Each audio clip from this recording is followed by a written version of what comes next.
शिव के संकट का मोचन करते हैं। भगवान शिव जी एक बार संकट में फंस गए।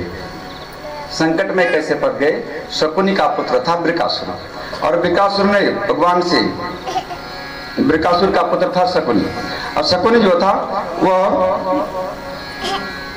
वृकासुर, अब वृकासुर ने भगवान शिव से तपस्या की। शिव जी प्रसन्न हुए वृकासुर के ऊपर।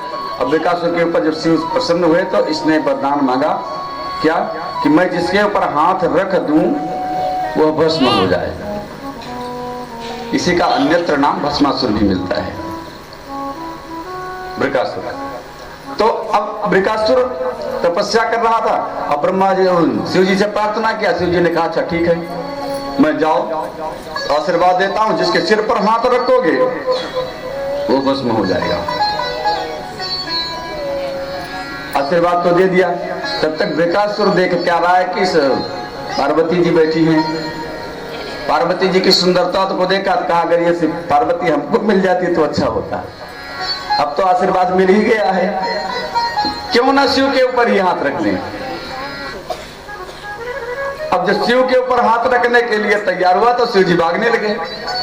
अब कर ही क्या सकते हैं, आखिर भक्त है।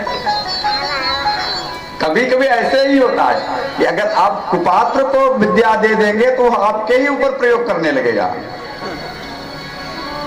अगर कुपात्र को विद्या दे देंगे तो आपके ही ऊपर प्रयोग करने लगेगा। इसलिए पात्र देख करके किसी को कुछ दो। अरे वरदान ही देना है तो पात्र देख के वरदान देती। भक्त तपस्या किया, खुश हो गया, वरदान दे दिए।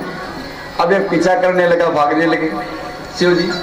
अब भागते भागते सुखदेव जी कहते हैं परीक्षित, भागते चले जा रहे हैं, भागते भागते केदार तीर्थ तक पहुंच गए। और वहां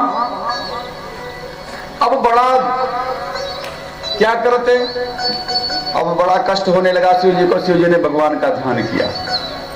तभी जब ध्यान किया भगवान कृष्ण आए।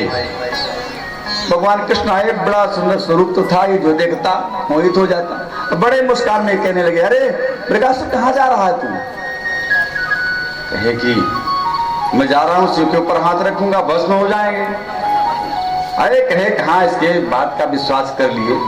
ये शमशान भूमि में रहने वाला शिव, भला इसका आशीर्वाद कहीं फलीभूत हुआ है? अरे हमको भी बहुत आशीर्वाद दिया, कुछ फलीभूत नहीं हुआ।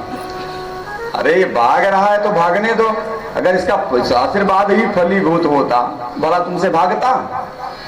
इसके पास तो इतनी सामर्थ्य होती, आशीर्वाद अगर दिया तो उस आशीर्वाद को रोकने भी की सामर्थ्य होती इसकी। अब अगर इसने आशीर्वाद दिया तो किसी के ऊपर परीक्षा किए क्या? कहे नहीं, परीक्षा नहीं किए। कहे तो क्यों उसके पीछे भाग रहे हो? अरे पहले परीक्षा कर लेते किसी के ऊपर। अगर विश्वास हो तो अपने ही सिर पर हाथ रखो। भगवान की बातों से मोहित हो गया वृकासुर, अपने सिर पर हाथ रखा तब तक भस्म हो गया। इस प्रकार से भगवान शिव के संकट का मोचन किया।